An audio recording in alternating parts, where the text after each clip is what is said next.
అందరికీ నమస్కారం. ప్రభుత్వ పథకాల అప్డేట్స్ కోసం వెంటనే మన ఛానల్‌ని సబ్స్క్రైబ్ చేసుకోండి. వీడియోస్ చాలా మంది చూస్తున్నారు. లైక్ చేయడం లేదు. ఖచ్చితంగా ఒక లైక్ చేయండి. మీ ఫ్రెండ్స్‌కి కూడా షేర్ చేయండి.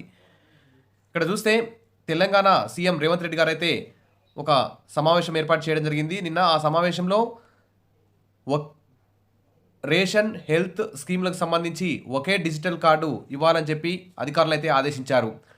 కొత్తగా కాంగ్రెస్ ప్రభుత్వం ఏర్పడిన నాటి నుంచి ప్రజలందరూ కూడా హెల్త్ కార్డుల కోసం, రేషన్ కార్డుల కోసం అప్లై అయితే ఇందిరమ్మ ఇండ్ల కోసం అప్లై చేస్తూనే ఉన్నారు. ఆఫీసుల చుట్టూ తిరుగుతూనే ఉన్నారు. కానీ ఇంతవరకైతే రేషన్ కార్డులు కానీ, తర్వాత ఇందిరమ్మ ఇండ్లు మంజూరు కానీ, తర్వాత హెల్త్ కార్డులు ఇవ్వడం కానీ ఇవన్నీ కూడా అయితే జరగలేదు.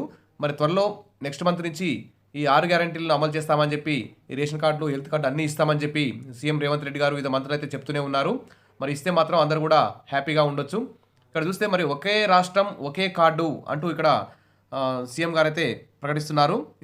దీని యొక్క వివరాలు ఏంటంటే, ఎక్కడైనా రేషన్ తీసుకునే అవకాశం, ఎక్కడైనా ఆరోగ్య సేవలు పొందే అవకాశం ఉండేలా ఈ స్మార్ట్ కార్డును అయితే తీసుకొస్తున్నారట. అందులో ఫ్యామిలీ హెల్త్ ప్రొఫైల్ కూడా ఉంటుందట. మార్పులు చేర్పులు చేసుకునేలా వెసులుబాటు కూడా ఉంటుందట. అంటే మన అకౌంట్లో డబ్బులు వేసినప్పుడు మన అకౌంట్లో జమ అవుతాయి. అదేవిధంగా కుటుంబంలో కొత్త సభ్యులు ఎవరైనా పుట్టినప్పుడు వెంటనే ఆ కార్డులో కొత్తగా జన్మించినటువంటి క్యాండిడేట్ పేరు అయితే యాడ్ అవుతుంది.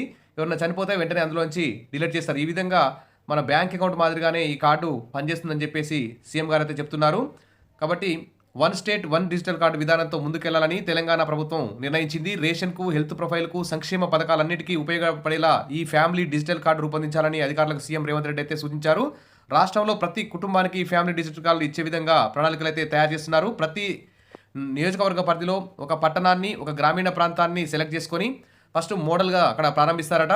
తర్వాత అక్కడ సక్సెస్ అయిన తర్వాత దీన్ని రాష్ట్రం మొత్తం అన్ని గ్రామాలకు, అన్ని పట్టణాలకు, అన్ని సిటీలకు వర్తింపజేస్తారని ప్రభుత్వం అయితే చెప్తుంది. ఆల్రెడీ రాజస్థాన్, హర్యానా, కర్ణాటక రాష్ట్రాలు అయితే ఈ కార్డులు ఇచ్చినందున వాటిపై అధ్యయనం చేయాలని కూడా ముఖ్యమంత్రి అయితే ఆదేశించారు.